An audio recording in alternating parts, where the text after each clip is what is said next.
Halo Sobat Podcast, kembali lagi di PKP Podcast bersama aku, Syafira Indah Santosa, mahasiswi penyuluhan dan komunikasi pertanian angkatan 2023. Oke teman-teman semuanya, hari ini aku nggak sendirian karena aku ditemenin sama narasumber spesial kita nih, ada Mbak Gece. Halo Mbak Gece. Halo teman-teman. Oke, Mbak Gece singkatan ya Mbak ya? Iya nih. Singkatannya apa tuh? Sebenarnya tuh GC itu singkatan dari Galuh Chandra, itu diambil dari huruf G dan C di depan hurufnya itu. Oke, biasanya emang teman-teman tuh sering Gece gitu ya? Iya, itu juga yang nyiptain teman-temanku waktu SMA dulu, terus bawa sampai kuliah sekarang deh. Oke, teman-teman semuanya, jadi Mbak Gece ini merupakan kepala bidang bendahara umum ya, HM Pelita. Nah, Mbak Gece nih, boleh dong perkenalan dulu mungkin asal Mbak Gece itu dari mana sih? Aku sih asalnya dari Cepu. Nah, Cepu itu tuh letaknya di Kabupaten Blora. Nah, kalau dari sini tuh biasanya aku lewat Ngawi, terus nanti tinggal lurus ngikutin jalan udah sampai di rumahku. Deket kok dari sini. Blora berarti ya. Oke, Mbak Gece sendiri nih, kan udah masuk ke HM Pelita. Pada saat dulu tuh alasannya apa sih untuk mau masuk ke terkhusus masuk ke bendahara umum gitu? Alasannya apa sih Mbak? Sebenarnya dari alasan aku sendiri masuk di bidang bendahara umum tuh dulu pertama kalinya karena aku tuh orangnya emang suka di matematika, terus aku juga suka memanajemen keuangan, ngelola keuangan. Jadi kayak di situ tuh emang udah passion aku sih. Berarti suka menghitung gitu ya? Iya. Karena kan biasanya kalau anak-anak zaman sekarang tuh semisal mereka bergelut gitu ya, ataupun kenal sama angka tuh kayaknya pusing gitu kalau misalkan. Iya sih, emang kalau nggak suka tuh bakalan males nggak sih di bidang bendahara umum? Malah lebih milih bidang lain gitu ya daripada bendahara. Itu tuh termasuk bidang yang dihindarin sama teman-teman sebenarnya. Cuma emang aku suka aja di sana sih. Oke, kalau misalkan semasa Mbak Gece ini di bidang bendahara umum nih, Mbak, ada nggak sih kesulitan gitu? Di bidang bendahara umum sendiri itu kesulitannya, aku kan di bidang bendahara umum udah 2 tahun nih ya. Iya. Kalau di tahun pertama itu aku dikasih amanah buat bertanggung jawab di kas pengurus. Itu tuh untuk kesulitannya ya gimana sih ya, namanya juga baru masuk gitu ya. Itu baru masuk terus harus nagih-nagih uang ke teman-teman yang aku belum tahu sikapnya tuh gimana gitu. Jadi ya mau nggak mau aku harus memahami nih yang ini tuh sifatnya gimana. Kalau seumpama aku galak dia bakalan kayak sakit hati nggak sih? Sedangkan yang lain tuh kalau nggak digalain malah nggak mau bayar kan. Jadi kita tuh kayak bingung kan harus nyikapinnya gimana. Terus belum lagi tuh ada beberapa anak yang tiap ketemu sama aku itu tuh malah ngehindar gitu, kayak ada gitu. Terus kayak kenapa tuh kira-kira?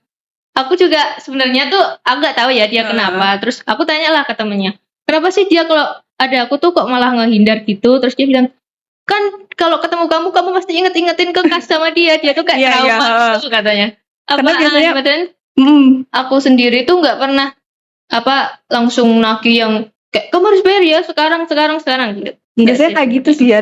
Jadi orang-orang tuh kayak takut kalau misalkan ada bendahara datang gitu ya. Katanya soalnya muka aku judes, padahal nah iya, aku waktu pertama kali ketemu Mbak Gece tuh aduh takut banget gitu ya karena judes gitu. Nah Mbak Gece sendiri nih, kalau di bendahara umum tuh kan ada program kerja mungkin ya atau nggak ada? Gimana sih Mbak? Kalau di bendahara umum sendiri itu sebenarnya nggak ada proker langsung, cuma ada beberapa unproker. Di antaranya tuh ada kas pengurus. Nah, kas pengurus itu kayak yang nagihin kas buat pengurus HM Pelita gitu loh tiap bulannya. Terus ada kas anggota. Nah, kas anggota itu yang bayar itu seluruh anggota HM Pelita. Jadi nggak cuma pengurus HM Pelita, seluruh anak angkatan, PKP gitu ya. Anak PKP. Terus ada lab KU. Nah, lab KU itu tiap bulan bendahara umum itu nanti merinciin pemasukan, pengeluaran secara kayak realnya gitu loh. Itu nanti ditaruh di Instagramnya HM Pelita. Terus ada admin KU itu tiap 3 bulan lab KU itu diringkes. Jadi kayak jumlah pengeluarannya berapa sih, pemasukannya berapa sih, itu juga didistribusiin di IG-nya HM Pelita. Oke, berarti seluruh anak-anak PKP itu ini ya, ada uang kasnya ya? Iya. Berapa bulan? Ketinggalan tadi. Brokernya satu. Oh iya. PDH sama ID card. Nah, kebetulan itu udah selesai bulan lalu, jadi nanti udah pengurusnya itu udah bisa pakai PDH. Berarti udah jadi maksudnya? Iya, udah jadi. Oh, udah jadi. Oke, Mbak Gece, apa sih yang menciri khaskan anak bendara umum gitu? Kalau kata teman-teman tuh ya mukanya judes segala, Iya. atau duitan banget sih kayak gitu kan. Tapi sebenarnya tuh kalau dari pendapatku sendiri di 2 tahun bendahara ini bener nggak ada sih yang benar-benar kayak judes segala gitu tuh nggak ada. Cuma Sebenarnya ya, tuh baik hati gitu ya? iya ya cuma ya harus tegas lah. Ya masa kalau kita nggak tegas tuh malah mereka nggak mau bayar kan kayak gitu. Mungkin ciri khasnya kayak dia cuma ekspresinya aja lah, digalak-galain aja itu mah. Biar mau bayar gitu ya? Oke, Mbak. Anggota dari bendara umum tuh berapa orang sih? Kalau anggota dari bendara umum itu tiap tahunnya tuh sama ya, sekitar 5 orang.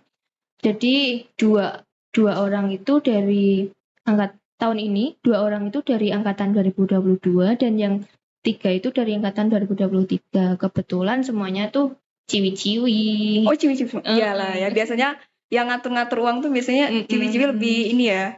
Kalau cowok-cowok kan kayaknya kurang berminat sih di bidang bendahara kan, nggak asik katanya. Kan Mbak Gece ini sudah menjadi kepala bidang bendahara umum. Gimana sih rasanya gitu menjadi kepala bidang?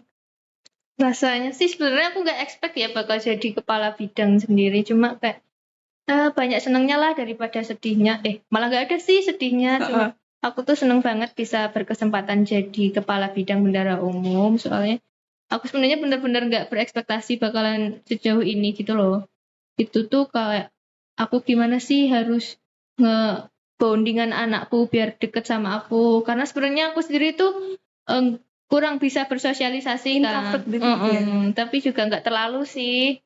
Jadi aku tuh berusaha banget gimana caranya anak-anak aku bisa nyaman sama aku, walaupun jiwa sosialisasiku tuh kayak kurang gitu. Aku usahain lah biar mereka nyaman sama aku.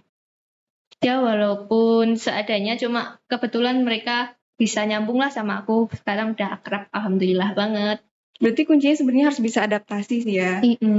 Terus sebenarnya adaptasi sama anak-anakku yang sekarang tuh nggak susah-susah amat, karena kebetulan keempatnya itu ekstrovert banget, jadi malah Jadi mereka kebawa-bawa gitu ya kita tuh, anak jadi kebawa-bawa. fun banget gitu tiap meet, terus tiap ada rapat-rapat itu kesannya tuh kayak aku kebawa suasana mereka, karena mereka tuh asik-asik banget, seru. Tapi waktu awal-awal tuh mereka pemalu gitu nggak sih? Enggak sih, mereka langsung nunjukin ngereok gitu ya?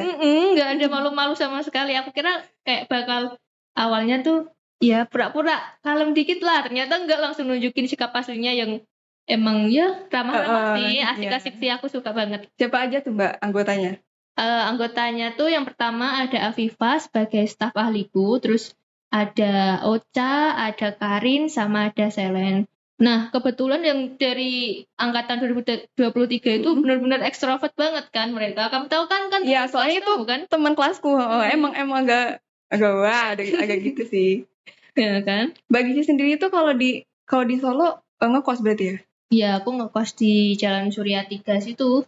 Gerbel. Ya, Gerbel, deketnya rumah makan Aurora sama Es Teh Indo. Kamu harus cobain sih di situ rumah makannya. Emang murah-murah gitu ya kalau misalkan di Solo tuh? Sebenarnya nggak perkara murahnya sih, cuma yang jualan ganteng-ganteng. Oke nih, bagi berarti kalau misalkan ke kampus itu naik motor atau jalan? Aku naik motor, soalnya kalau jalan tuh lumayan. Tapi dulu pernah nggak jalan? Enggak sih. Dulu tuh kan waktu PKKMB itu kan pernah nggak boleh bawa motor. Oh iya. Itu cuma itu doang aku jalan. Itu pun aku langsung engap sampai sini udah kayak pengen pingsan, tapi ya gimana lagi lah. Jadinya pakai motor ya kalau ke sini. Enakan naik motor kan. Mana aja. Tapi ya kalau naik motor ke sini tuh lihat sendiri kan jalannya kayak apa. Iya, bener. Kayak gimana ya? Jalur Solo tuh menurutku beda sama tempat tinggalku sih. Kayak kalau di Solo tuh lebih padat. Iya, apalagi kalau jam 7 terus jam 4 tuh bener-bener apalagi ini bulan puasa ya. bukbernya penuh banget loh itu di gerbel. Aduh. Takjil. Iya, makanya. Mana sekarang itu di gerbel tuh banyak banget yang jualan takjil kan. Yang paling kasihan tuh yang ini nggak sih Mbak, yang jalan gitu loh. Sampai gak bisa itu loh, mereka gak bisa nyebrang gara-gara Makanya. motor dari sana ke sini tuh dan jalan semua. Ada nggak sih Mbak kesan selama Mbak Gece itu berada di HM Pelita gitu, atau terkhusus di bidang bendahara umum? Kesannya sendiri tuh aku benar-benar seneng banget sih ditempatin di bendahara umum itu, karena ya sesuai sama fashion aku, terus juga itulah kayak kita tuh nggak perlu terlalu banyak tampil gitu loh. Aku tuh orangnya kayak gak suka tampil di depan layar gitu, aku lebih suka jadi yang di belakang layar aja lah. Tapi ini aman kan harusnya kan? Aman. Ini first time atau gimana nih? Ini first time banget. Oh iya. Ini aku usahain bener all outin di sini lah. Are. Nah, Mbak Gece ada nggak sih kayak pesan gitu ya buat teman-teman semuanya nih? Atau misalkan buat ini anggota-anggota yang Mbak Gece sendiri yang jadi bendahara umum? Pesannya untuk seluruh teman-teman HM Pelita nih, kalian jangan sampai nyerah gitu aja lah sama kayak mungkin beberapa proker atau unproker bikin kalian capek, bikin kalian nggak mood. Kalian tuh harus usahain all out di situ, karena kalian udah daftar di situ, kalian harus tanggung jawab sama peran kalian di situ. Terus buat pesannya sama buat anak-anak Bendung tuh ya, kalian harus semangat lah. Masa kabitnya semangat, kalian nggak semangat sih, parah banget. Harus semangat, harus kompak dong ya. Dong. Harus kompak, harus selalu jadi yang terbaik. Jangan mau kalah sama bidang-bidang lain. Ide. Oke Mbak Gece, ada nggak sih closing statement nih di hari ini? Buat teman-teman semua, jangan lupa ya bayar kas, ditunggu bayar kas. tuh. Jangan suka ngaret-ngaret. Kasihan bendaharanya tahu. Nanti malah dianggap itu lagi ya, galak lagi. Padahal sebenarnya Iya, baik hati. aku gak maksa, tapi cuma ingetin loh ini. Sebenarnya tergantung itunya ya, orangnya gitu ya. Persepsinya masing-masing sih. Oke Mbak Gece, dari tadi tuh perbincangan kita tuh menarik sekali sih. Apalagi nanti ya, ada podcast-podcast di bidang lain juga. Jadi teman-teman semua jangan lupa untuk menyaksikan podcast PKW Podcast ini ya di video-video berikutnya. Makasih banyak nih Mbak Gece udah mau hadir di podcast kali ini dan membagikan informasi tentang bendahara umum gitu ya. Dan buat teman-teman semua yang masih kepo nih sama HM Pelita, boleh langsung cek aja sosial medianya HM Pelita gitu. Terima kasih, sampai ketemu di video berikutnya. Dadah.